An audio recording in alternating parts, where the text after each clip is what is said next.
Үзэгч та бүхэнд орой минь төргий цаг үеийн ярилцлагын оргил цаг эхэлж байна. За өнөөдрийн манай оргил цагийн зочноор Улсын хурлын гишүүн Батцаандаа оролцож байна. Танд орой минь төргий. Танд ч орой минь төргий. За тэгэхээр сүүлийн үед олон нийтийн анхаарлын төвд байгаа нэг асуудал бол мэдээж тагнуулын ерхий газар гаргасан хурцыг бүгд найрамдах Солонгос улсын элчин сайдаар томилогтой холбоотой асуудал байна. Та бол энэ томилгоог хамгийн их эсэргүүцэж байгаа хүний гишүүний нэг гэж бол харж байна. Тэгэхээр нээлттэй сонсгол хийя гэдэг ийм саналыг гаргаж өнөөдөр бас 20 гаруй гишүүний араас суулгасан байгаа. За ардчилсан намын бүлэг бас нэгдэж байгаа шиг байна. Та энэ талаас мэдээлэхгүй юу? За энэ өөрөө хувь хүний асуудал биш юм аа. Хурц гэдэг ганцхан хувь хүний асуудлыг Батцаандан яриаггүй. Хурц гэдэг хүн өмнө нь авилгатай тэмцэх газрын дэд даргын ажил, тагнуулын ерөнхий газрын даргын ажил, за өмнө нь Европын холбооноос хүн хулгай хийж исэн гэж Европын холбооны хуульчд хүн хулгай хийсэн гэж яриад байгаа. Манай тагнуулчд болохоор баривчилж ирсэн гэдэг байгаа. За өчнөө асуудлууд байна. Эрдэнтийн 49% холбоотой асуудал. Асхтын мөнгөний ордтой холбоотой асуудал. Зоригийн хэрэгтэй холбоотой асуудал гэдэг. Энэ олон асуудал байгаа учраас улсын хурал дээр байх хурцын өмнө нь хийж ирсэн ажил төрөлтэй холбоотой олон өргөдөл гомдол ирсэн учраас хурцыг томилохоос өмнө нийтийн сонсгол хийя гэдэг санал санаачлал гаргасан байна. Ерөн зүгээр улсын хурлын дэгийн тухай хуулинд бол нээлттэй сонсгол хийх тухай заалт байхгүй. Томилгоон дээр гэдэг ийм асуудал гэж байна шүү дээ. За улсын хурлын хамгийн газрын дэд дарга хүртэл бас тайлбарлаж ирсэн. За ганц хоёр хуульчид хуулиа буруу тайлбарлаж байгаа. Хуулийн 11-т маш тодорхой заасан. Улсын их хурлаас албан тушаалтныг томилохтой холбогдуулан гэж байгаа шүү дээ. Түүнээс бас улсын их хурлаас томилогдох албан тушаалтан гэж бичээгүй. Улсын их хурлаас албан тушаалтныг томилохтой холбогдуулан улсын их хурлын гишүүдийн 4-1-ээс доош санал гаргасан тохиолдолд томилгооны сонсгол буюу нийтийн сонсголыг хийж болно. Нийтийн сонсгол нь нээлттэй болон хаалттай хэлбэртэй байна гэж. За энэ маш тодорхой үндэслэл. 4-2-т нийтийн ашиг сонирхлыг хөндсөн асуудлаар нээлттэй сонсгол хийж болно гэж заасан байна. Тэгэхээр аргагүй нэг албан тушаалтыг томилогтой холбогдсон асуудал улсын хурл руу орж ирж байна да. Тэгэхээр энэ асуудал дээр нийтийн сонсголоо хийя. Энэ хууль 2016 оны 6 сарын 1-ээс хэрэгжиж эхэлсэн хууль. Анх удаа нийтийн сонсголыг томилгооны сонсголыг улсын хурлаар хийхийг гэдэг саналыг улсын хурлын 21 гишүүн гаргалаа. Өчигдөр ардчилсан намын бүлэг дэмжиж байгаагаа аль биесээр мэдэгдэж бүлгийн шийдвэрээ гаргасан байгаа. Одоо эрх хэрэгч намаас хамаарах асуудал болж үлдэж байна да. Ерөн зүгээр та хурц гэдэг хүнийг Монгол улсад тагнуулын байгууллагад ажилласан хүний хувьд Солонгост элчингээр томилогдох ийм одоо эрхцэн боломжтой юу үгүй юу гэж харж байгаа юу? Яг энэ асуудал дээр нь байна уу? Эсвэл өмнө хийж исэн ажилтай нь холбогдуулан энэ хүн элчин сайдаар Монгол улсыг төлөөлөх явах боломжгүй гэдэг асуудал гэж байна. Монголоос бусад дэлхийн бүх улс оронд улсын нууцыг мэддэг хүнийг, төрийн нууцыг мэддэг хүнийг ажлаа өгснөөс нь хойш 5 хүртэлх жилийн хугацаанд гадаадад ямар нэгэн ажил албан тушаалт томилохыг, гадны байгууллагад ажиллахыг хуулиар хоригдтолдоо. Одоо Монголоос бусад бүх улсын хуулийг үзье байх. Гэтэл Монгол улс ерөнхий сайд байсан хүнээ маргааш нь элчингээр явуулна. Тагнуулын миний мэдхээр тагнуулын сүүлийн 4 дарга дөрвөлээ гадаадад элчингээр явлаа. Улсын нууц мэддэг хадгалах үүрэгтэй хүмүүс шүү дээ. Тухайлбал хин. За Аравдангийн Болдон байна. Одоо томилогддог Гэрэл нь байна. За өмнөх нэг дарга нь байгаа. Одоо энэ нөхөр гэдэг. Энэ ямар учиртайг би юус ойлгохгүй. Дэлхийн улс орнуудын тагнуулаа хамгаалах, улсын нууцаа хамгаалах зарчим бол үндсээр өөр байдаг. Манайх бол яг эсрэгээр. Одоо хардаа хурц гэдэг хүн ажиллаа өгсөн. Маргааш нь засгийн гадраас элчингээр явуулъя гэдэг цаас орж ирж байгаа. Яагаад ингэж байгаа юм бэ гэж би л ойлгохгүй байгаа. Ер нь зөв Монголын улс төрд нэг зүйл байна л да. Элчингээр явуулж байгаа хүмүүсийг бол улс төрөөс дэвшүүлэн зайлуулж байна. Шууд хэлж байна. Дэвшүүлэн зайлуулж. Ингээд зөв явж байгаа хүнээр одоо ачаа бодох хэрэгч юм аа. Ингээд явуулах сонирхол зарим хүмүүст байгаад байгаа шүү. Энэ гадаад харилцаа элчин сайдын яамыг улс төрийн морог болгож ашигладаг одоо болмоор байгаа юм. Дэвшүүлэн зайлуулдаг албан тушаал болгож ашигладаг одоо зогсоомор байгаа юм. Олон улс төрчид хэлж байна. Дэвшүүлэн зайлуулж байгаа маа гэж. Гэхдээ ингэж болохгүй шүү дээ. Гадаад харилцааны мэрэгжилтэн элчин сайд гэдэг чинь том албан тушаал шүү дээ. Солонгост очиж байгаа элчин сайдыг үлдгүүл Солонгост амьдарч байгаа 30 мянган хүний эрх шиг хамгаалах гэж очиж байгаа шүү дээ. Хоёр улсын харилцааг хөгжүүлэх гэж очиж байгаа. Тэгсэн элчин сайд бол тусгай албан тушаал учраас нийтийн эрх шиг хамгаалахгүй гэж зарим гишүүн хүртэл тайлбарлаж байгаа. Би тэр гишүүдийг бас ойлгохгүй байгаа. Тэр яг одоо тэгээд миний хувьд бол хурцэгдэх хүнтэй холбоотой ашиг сонирхлын зөрчлүүд байна гэж би харж байгаа. Тухайлбал Мяатын даргаыг Мяатын одоо бүх төлөөлөгч нарыг Батын хурцэгдэх хүн тагнуулын ерөнхий газрын дарга багтаа бүгдийн тагнуулын хүмүүсээр томилсон. Одоо тагнуулын дарга нь Мяатын дарга нь тагнуулд ажиллаж байсан. Сөүлийн төлөөлөгч нь тагнуулын хүн. Сая Ганбаатар гишүүн дээр 50 сая вон хэрэг дээр гүйцэтгэх ажил хийж баригдлаа штэ. Хууль бус гүйцэтгэх ажил хийдэг. Мяатыг тагнуулын байгууллага болгочлоо штэ. Тэгээд аваагийнхаа компани бараг Сингапур сувлээс үнэгүй шахуу зөвгөл байж байгаа. Мят Сөүл хоёрын Улаанбаатар Сөүл хоёрын нислэгийн үн, билетний үн дэлхийд байхгүй өндөр. Гэхдээ ийм юм хааш гарсан юм бэ? Би одоо Кореан Air-тэй ярьж байна л да. Яагаад ингэж байгаа юм бэ гэж. Таны тагнуулын хийж байгаа ажил шүү дээ гэж. Мят гэдэг компаниг одоо бид төрийн өмчт компани байлгасныхаа төлөө сүүлдээ тагнуулын байгууллага болголоо. Сүүлдээ бүр монопол байгууллага болгоод монголчуудыг мүлждэг байгууллага болгож өрлөө шүү дээ. Энэ асуудлаар хүртэл над дээр өргөдөл ирчээд байгаа шүү дээ. Зогтбаатар гэж хамтрагчаа шоронд хэлсээр хийсэн тухай өргөдөл ирсэн байна. Мандах гэж эмэгтэй гэсэн. За энх батг залууг агуугийнх нь компанид шалгалт хийж 200 сая төгрөгийн татвар ногдуулсны төлөө хурцэгдэх хүний одоо хууль хяналтын байгууллагын ажилтнууд нийлж хагаад хэлсээр шоронд оруулсан байна. Агуугийнх нь дүү шүүхийн шийдвэр гүйцэтгэх газарт том даргын ажил хийж байна. Сая нэг арайчуу тэр нь өөрчлөгдсөн байх. Ингээд хууль хяналтын байгууллагыг хэрсэн мафийн тогтолцоог өнгөрсөн одоо 8 жилийн турш энэ хүн бий болгосон гэж маш их гомдол байна. Дамирынгийн инх бат гэдэг залууг Европын холбооноос сулгай хийгээд аваатарсан. Гэр бүлийнх нь хүмүүсийн өргөдөл байж байна. Гэхдээ тагнуулын ерөнхий газар гүйцэтгэх ажлын хуулийг хэрэгжүүлсэн байж болно. Гэхдээ нэг л зүйлийг хэлье. Монголын гүйцэтгэх ажлын тухай хууль бол Монголын газар нутаг дээр хэрэгждэг байхгүй юу? Монголын гүйцэтгэх ажлын тухай хууль Германы газар нутаг дээр ч юм уу Английн газар нутаг дээр хэрэгжихгүй шүү дээ. Гадаад улсаас Монгол улсын иргэнийг баривчилж авчрах гэж байгаа бол тухайн улсын гүйцэтгэх ажлын байгууллагуудтай хамтарч ажиллах хэрэгтэй. Өнөөдөр Дамирынгийн хотыг авчираад, зоригийн хэрэг тулгаад өчнөө жил шоронд хатааж ягаад гээд үүд бас. Нөгөө хүн гарч ирээд сарын дараа бурхан болсон. Бурхан болохоос өмнө гэр бүлийнхэндээ ах дүү нартай нэг л зүйл хэлсэн. Намайг яргалахын дээр яргаллаа гэж. Би нэг л зүйлийг хүсэж байгаа юм. Энэ хотын гэр бүлийнхэн ч гэсэн нэг л зүйлийг хүсэж байгаа. Тагнуулын байгууллагын мөрдөн байцаагч нар тэр хүний хулгай хийж авчирсан хүмүүс уучлал гуйхгүй юм. Тэр хүний хэлс хэрэг тулгасныхаа төлөө яргалсныхаа төлөө уучлал гуйхгүй юм.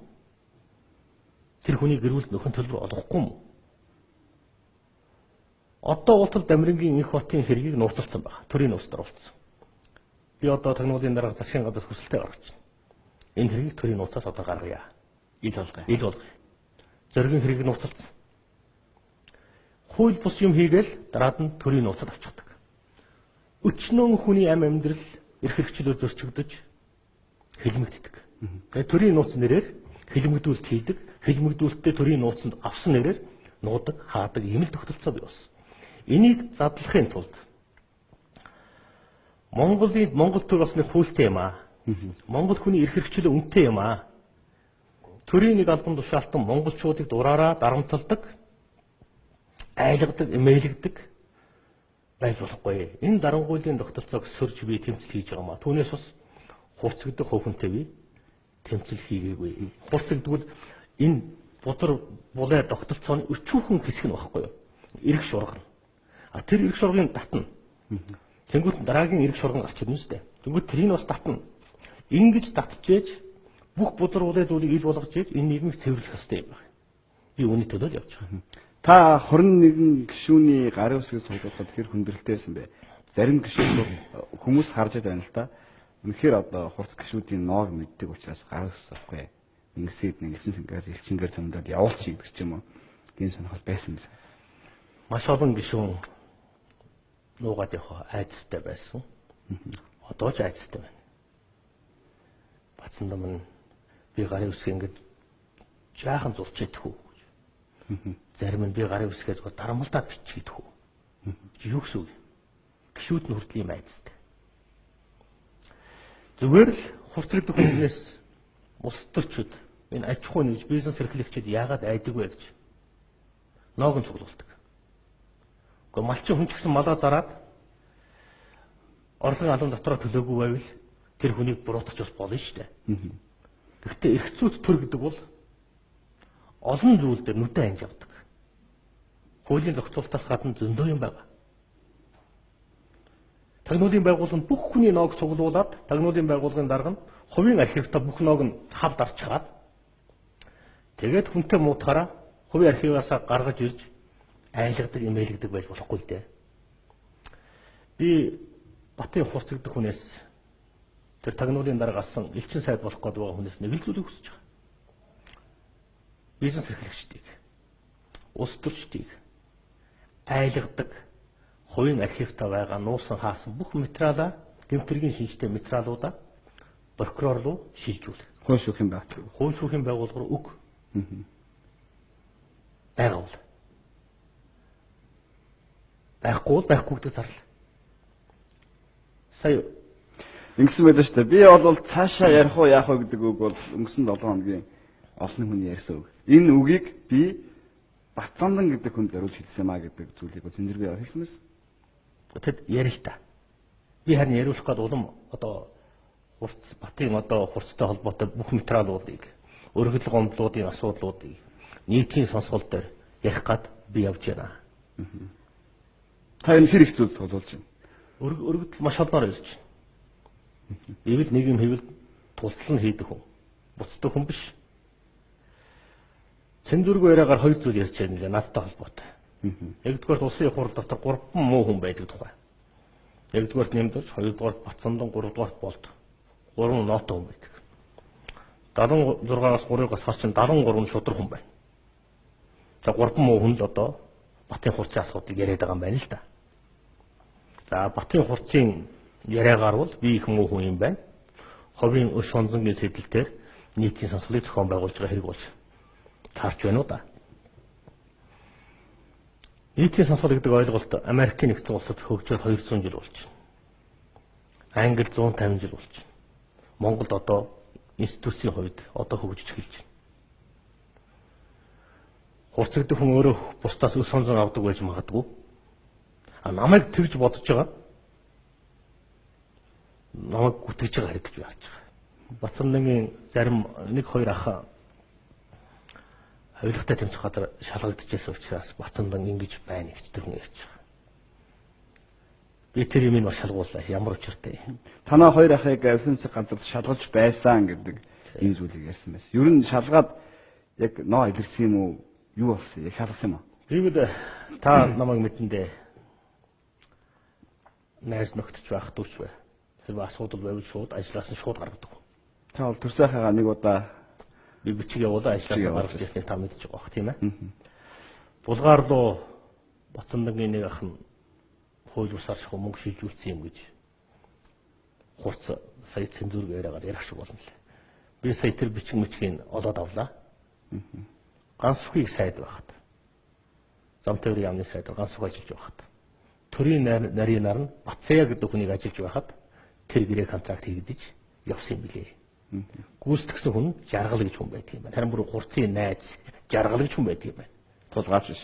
Тэгээд би одоо баримтуудын цуглуулж байна. Төрийн өмчийн хороонд байсан нэг ахын ч гэнэ үү. Мэдэн бодлоод ах шиг байл. Нэг өрөө байр цагдаагаас дээрэмсэн ч гэнэ үү. Би одоо тэрийг судлаад ямар дээрэм хэрэг гарсан юм судалж байна. Ер нь Батцандан гэдэг хүн миний аав прокурор байсан. Би өөрөө хууль зүйн ухааны докторийн зэрэг хамгаалсан хүн. Олон жил хуулийн сургуулиар явсан. Улс төрийн тэмцэл хийхдээ би алхам бүрээ хянж хийдэг, тооцож хийдэг. Ялангуяа ийм хүмүүстэй тэмцэхдээ 5 алхмын цаатыг бодож тэмцэнэ. Энийг л хэлье. Эрдэнэбат бүлгийн даргын өрөөнд яг юу болсон юм бэ? Таныг яасан байл шүү дээ бас. Цэнзүрг яриагаар. Таныг ч бас одоо намайг ална гэж хэлсэн гэдэг ч юм уу. Тийм зүйл ярьсан байл шүү дээ. Болд гişүн бол бас зэрэгсэн байсан та юу гэж бодож байна? За. Агуна бүлгийн дарга бид нар тэр өрөөнд болсон явдлыг одоо ил гаргаад яах вэ гэж өгн ярьсан юм байна.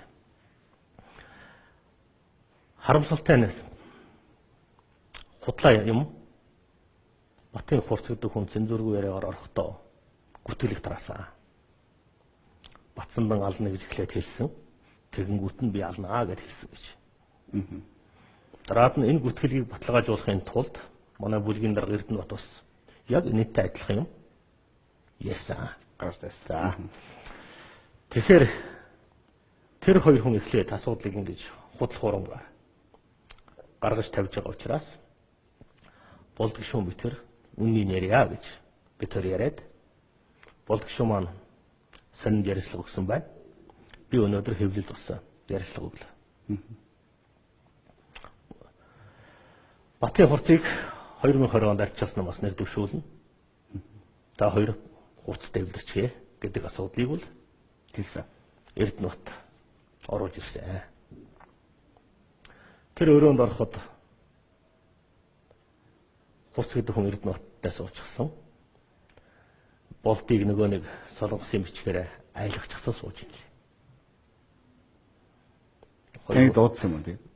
Намайг Эрдэнэбатаар өөрөө дуудсан юм байна. Би ороод хурц гэдэг хүнд хэлсэн. Чи нууц бичгүүдээ нууц гэмтэргийн материалуудаа хувийн архиваас гаргаад шүүхэд шилжүүлээ. Энийний дараа би чамтай юм ярина. Чи бизнес эрхлэгчдийг, улс төрчдийг их айлгадаг хүн гэсэн. Энэ бузар арга бузар ажиллаа зогсоо гэж хэлсэн. Ийм л юм болсон. Дараад нь би уян дээр нь одоо энэ штэ нөхрийн ёсоор за ойлгосноо гэд ингэж хэлчихээ. Тэгээд би гараад явцсан. Тэгсэн Батцанд намайг Эрдэнэбат хурц хоёрын яриа нийлсэн байна л да. Мэдүүлгээ нэгтгэж байгаа юм байна. Батцанд намайг уян дээр зохиж зоцсон. Нэгдүгээр зогсон гэж. Хоёрдугаар ална гэж хэлсэн гэж. Ингэж Эрдэнэбат манай бүлгийн дарга Эрдэнэбат хурцтай мэдүүлгээ нийлүүлж эхэлсэн. Өөрөөр хэлбэл болд битэр эсрэг хурц Эрдэнэбат хоёр нийлж эхэлсэн. Ийм учраас миний бие аргагүй ирэхэнд тэр өрөөнд юу болсон? Тухай аль биесээр хурц намайг яаж занал хийсэн? Хутгалан шүү. Оронд чинь хүнээр алуулсан шүү. Энэ занал хийлийг нь цагдаад аль биесээр бичгээр гаргаж өгсөн байгаа. Оронд нь гэдэг удаа хэлсэн юм. Тий. Тэгсэн одоо сүүлдээ би тэгж хэлээгүй. Өөрийнхөө гараар би ална гэж хэлсэн гэж. Цензургүй яриагаар ярьж ин лээ. Эрдэнэбат нь ч тэгж ярьж ин лээ.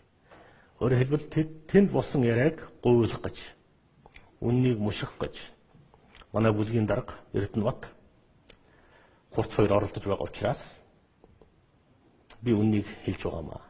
Тэр нь бүлгийн дарга маань өөрөө хурц миний найз гэж хэлсэн.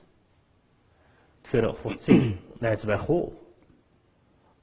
Бүлгэлийн талд байх уу? Бүлгийнхаа талд байх уу гэдгийг одоо Эрдэнэбат дарга Эрдэнэбат гişүн шийдэх ёстой. Эх 7 хоногт бол Эрдэнэбатыг өөрчлөх асуудлыг би бүлгийн хурлаар оруулнаа. Бүлгэллийг хамгаалдаг хүн бүлгийн даргын ажлыг хийж болохгүй гэдэг би байр суурьтай байгаа. энэ цаашаа өрнөнө. Элчин сайдаар томилох нь албан тушаалын шагнал гэж сайдаад байгаа. Энэ хурц гэдэг хүнийг албан тушаал шагнал авах ийм хэмжээний хүргүү. Та нэгэнт хэргийн араас сэжүр барьцсан учраас ард нь хэн байгаад байгаа юм. Ер нь энэ хүн Ардсан намын засгийн газрын үед Албан засгийн газрын дарга хийжид байна. Монгол Ардын намын засгийн газрын үед Тагнуулын ерхий газрын дарга байжгаад одоо элчин сайдаар явах гэж байна. Энийг Монгол Ардын намд дэмжиж байна. Энэ хоёр намд хоёуланд нь зэрэг үүслээд байгаа мó? Эсвэл ийм улс төрийн эрх мэдэл одоо энэ бий болсон юм уу? За энэ хүн бол ер нь яг аль намынх нь тодорхойгүй. Яагаад ардчилсан намаас 2020 онд нэр дэвшин? Эн чинь манай намын хүн шүү дээ гэж Эрдэнэт хэлээд байгаа. Би одоо л энэ хүн ардчилсан намын хүн юм байна гэж би одоо л ойлгож байна. Одоо бүлгийн даргийнхаа үгээр.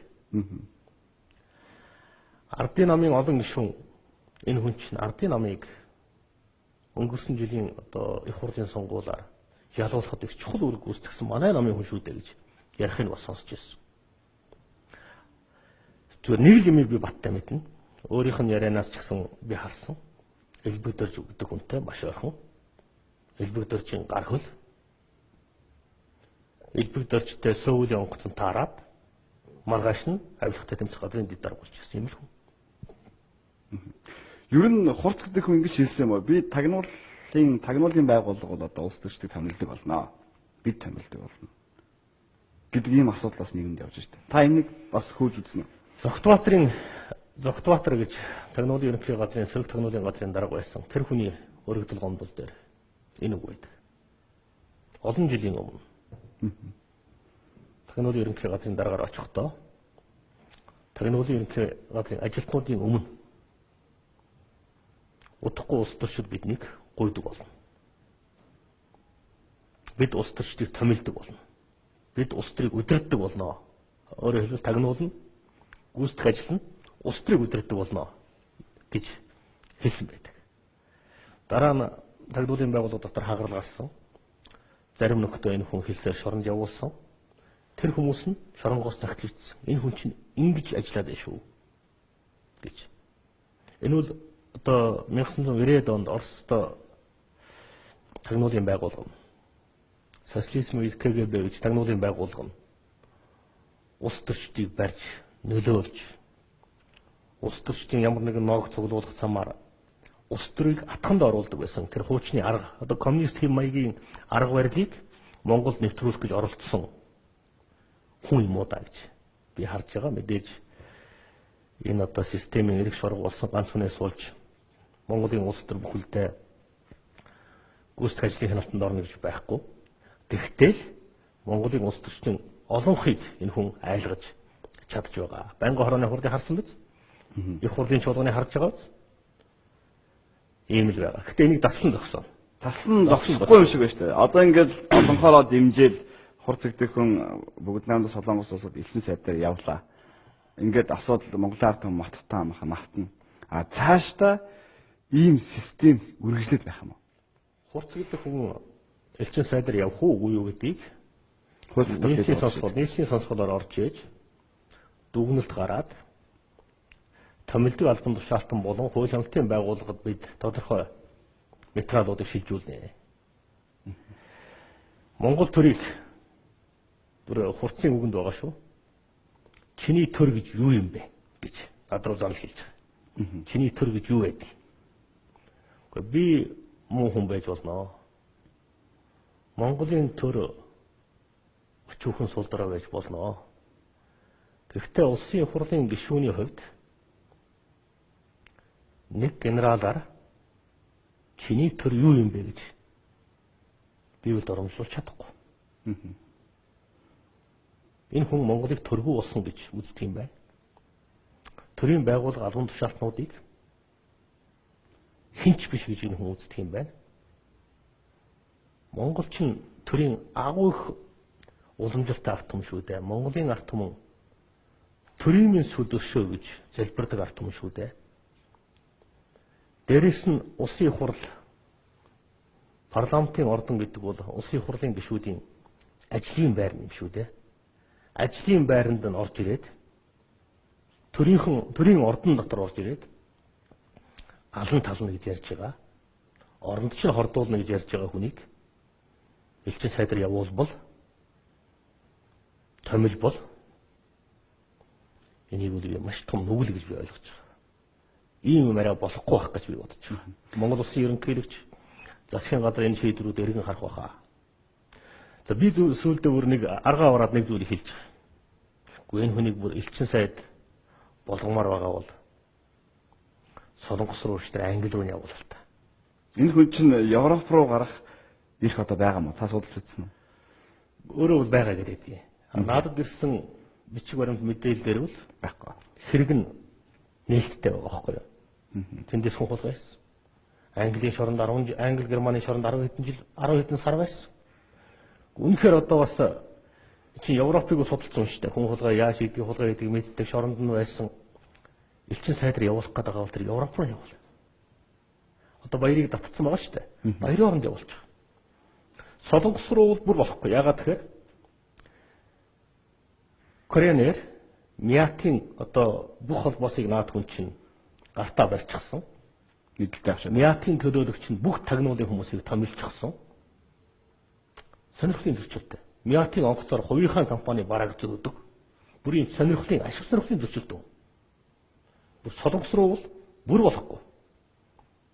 За энэ болгоныг манай гадаад харилцааны сайд засгийн газрынхан мэдж байгаа. Тэгэхээр хоёулагийн ярилцлага тодорхой бичиг явуулсан байна. Ярилцлага дууссан би сүүлийн асуултыг асууя. Батцамдан гэдэг хүн одоо юу гэдэг ингээд гомдлоод юм уу эр хүн шиг байхгүй ингээд яваад байна гэдэг юм асуудал үүсэж байгаа байхгүй. Юу гэхээр одоо хамгаалт хүсэж байна гэдэг юм асуудлыг бас ярьсан тийм.